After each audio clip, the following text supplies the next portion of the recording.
Sir, DK. Shivakumar ಅಂದ್ರೆ ಕರ್ನಾಟಕಕ್ಕೆ ಒಂದು ವೈಬ್ರೇಷನ್ ಇದ್ದಂಗೆ ಯೂತ್ಸಿಗೆ. ಯಾಕಪ್ಪ ಅಂದ್ರೆ ಅವರು ಧರ್ಮ ಮತ್ತು ಅದರಲ್ಲಿ ಬಹಳ ಗಂಗಾಧರಜ್ಜ ಅವರಿಗೆ ಬಹಳ ಪ್ರೀತಿಯ ಶಿಷ್ಯ.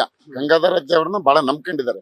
ನಾನು ಮಾಧ್ಯಮಗಳಲ್ಲಿ ನೋಡ್ತಾ ಇರ್ತೀನಿ, ಯಾವ್ದಾದ್ರು ಭಾಷಣಗಳಲ್ಲಿ ಮಾತಾಡ್ಬೇಕಾದ್ರೆ ಇದು ಭಾಗ್ಯ, ಇದು ಭಾಗ್ಯ, ಇದು ಭಾಗ್ಯವಯ್ಯ, ಪದ್ಮನಾಭನ ಪಾದವೇ ಚರಣ ಕಮಲಗಳೇ ಭಾಗ್ಯವಯ್ಯ ಅಂತ ಪುರಂದರದಾಸರ ಮತ್ತೆ ಮಂಕು ತಿಮ್ಮನ ಕಗ್ಗನ ಬಹಳ ಹೇಳ್ತಿರ್ತಾರೆ.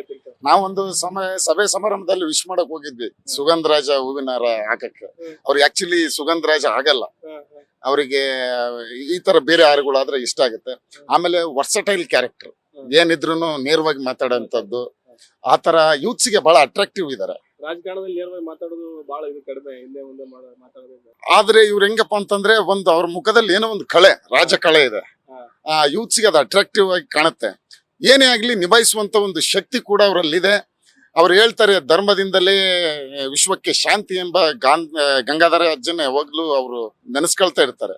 ಅವರು ಕೂಡ ಪರಮ ಭಕ್ತರು. ಈಗ ಒಂದು ಧರ್ಮ ಆಗಿರ್ಬೋದು, ಒಂದು ಭಕ್ತಿ, ದೇವ್ರ ಮೇಲೆ ಭಕ್ತಿ ಆಗಿರ್ಬೋದು, ಬಹಳ ನಡೆನುಡಿಯಲ್ಲಿ ಬಹಳ ಆಚರಣೆ ಮಾಡ್ತಾರಂತ ನಾನು ಹೇಳ್ತೀನಿ. ಹತ್ರದಿಂದನೂ ನೋಡಿದೀವಿ. ಸ್ಟೈಲ್ ಬಗ್ಗೆ ಏನು ಹೇಳ್ತಾರೆ? ಅವ್ರು ಹೇಳ್ತಾರೆ, ನಾವು ಮಾಧ್ಯಮದಲ್ಲಿ ಸೋಷಿಯಲ್ ಮೀಡಿಯಾದಲ್ಲಿ ನೋಡಿದ್ದೀನಿ.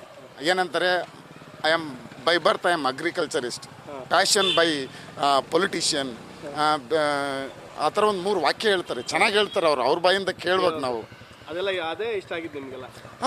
ಯೂತ್ಸ್ಗೆ ಏನು ಬೇಕು, ಒಂದ್ಸರಿ ಅವರು ಯಾರನ್ನಾರ ಹೆಸರು ನೆನ್ಪಿಟ್ಕೊಂಡ್ರೆ ಅವರು ನೀವು ಪದೇ ಮತ್ತೆ ಯಾವಾಗಾದ್ರೂ ಸಿಕ್ಕರು ಹೆಸರು ಹಿಡಿದು ಕರೀತಾರೆ. ಆ ಒಂದು ನೆನಪಿನ ಶಕ್ತಿ ಭಾಳ ಇದೆ ಅವ್ರಿಗೆ. ಆಮೇಲೆ ನಾವು ನೋಡ್ದಂಗೆ ಅವ್ರಿಗೆ ಯಾರು ಚೆನ್ನಾಗಿ ನಿಷ್ಠೆಯಾಗಿ ಕೆಲಸ ಮಾಡ್ತಾರೋ ಅವ್ರನ್ನ ಅತಿ ಬೇಗನೆ ಗುರುತಿಸ್ತಾರೆ, ಪ್ರಮೋಷನ್ ಮಾಡ್ತಾರೆ. ಅವರು ಆ ಒಂದು ಕ್ಯಾರೆಕ್ಟರ್ ಅವರಲ್ಲಿದೆ. ಆ ವಿಚಾರದಲ್ಲಿ ಡಿ.ಕೆ. ಅಂದರೆ ಒಂದು ಶಕ್ತಿ ಅಂತ ಕಾಣುತ್ತೆ ನಮಗೆ. ಡಿ.ಕೆ. ಶಿವಕುಮಾರ್ ಸರ್ ಅಲ್ಲಿ ತುಂಬಾ ಒಳ್ಳೆ ಗುಣಗಳಿದಾವೆ. ಯಾಕಂದ್ರೆ ಅವ್ರು ಬರೇ ಒಂದು ನಾಯಕನಾಗ್ಲಿಕ್ಕೆ ಇಷ್ಟಪಟ್ಟವ್ರಲ್ಲ, ನಾಯಕರನ್ನ ಹುಟ್ಟಿಸ್ದಂತವ್ರು, ನಾಯಕರನ್ನ ಬೆಳೆಸ್ದಂತವ್ರು. ಅವ್ರು ಕಿಂಗ್ ಅಲ್ಲ, ಕಿಂಗ್ ಮೇಕರ್ ಅಂತ ಹೇಳಲಿಕ್ಕೆ ನಾನು ಇಷ್ಟಪಡ್ತೀನಿ. ಯಾಕಂದ್ರೆ ಅವರಲ್ಲಿ ಆ ಥರ ಗುಣಗಳು ತುಂಬಾ ಇದೆ. ಸಂಘಟನೆಗಳನ್ನ ಮಾಡ್ತಾ ದಶಕಗಳ ಕಾಲ ಕಳೆದಿದ್ದಾರೆ ಅವರು, ಹೌದಾ? ಆ ಥರದಲ್ಲಿ ಅವ್ರದ್ದು ಒಂದು ಕೊಡುಗೆಗಳು ತುಂಬಾ ಇದೆ. ನಮ್ಗೆ ಸಾಮಾನ್ಯವಾಗಿ ಹೇಳ್ಬೇಕಂದ್ರೆ ಈಗ ಮೇಕೆದಾಟು ಅಂತ ಹೇಳ್ಬಿಟ್ಟು ನೀರಿನ ಸಮಸ್ಯೆ ತುಂಬಾ ಆಗಿತ್ತು. ಆದ್ರೂ ಪ್ರಾಬ್ಲಮ್ ಎಲ್ಲ ಅವರು ಆದಷ್ಟು ಸಾಲ್ವ್ ಮಾಡಿದ್ದಾರೆ. ಆಮೇಲೆ ಅವ್ರ ಸಂಘಟನೆಯಲ್ಲಿ ಅವ್ರಿಗೆ ಸಂಘಟನಾ ಮೋಚಕ ಅಂತಾನೆ ಕರೀತಾರೆ. ಯಾಕಂದ್ರೆ ಅವ್ರ ಪಕ್ಷದಲ್ಲಿ ಅವರ ಒಂದು ನಿಷ್ಠೆ, ಅವರ ಒಂದು ಗ್ಯಾದರಿಂಗ್ ಮೆಥಡ್ ತುಂಬಾ ಒಂದು ಯುನಿಕ್ ಆಗಿದೆ. ಅವ್ರ ತರ ನನ್ನ ಪ್ರಕಾರ ಯಾರು ಮಾಡಕ್ಕಾಗಲ್ಲ. ಅವ್ರು ಇರೋದಕ್ಕೇನೆ ಒಂದು ಪಕ್ಷ ಕಾಂಗ್ರೆಸ್ ಇಷ್ಟು ಮಟ್ಟಿಗೆ ದೃಢವಾಗಿ ಇಷ್ಟು ಬಹುಮತಗಳಿಂದ ಮೊನ್ನೆ ಲಾಸ್ಟ್ ಎಲೆಕ್ಷನ್ ಅಲ್ಲಿ ಬಂದಿದೆ ಅಂದ್ರೆ ತಪ್ಪಾಗ್ಲಾರ್ದು. ಯಾಕಂದ್ರೆ 135 ಬಹುಮತಗಳಿಂದ ಬಂದಂತ ಸರ್ಕಾರ ಬಹಳ ರೇರ್ ಆಗ್ಬಿಟ್ಟಿತ್ತು ಈಗ.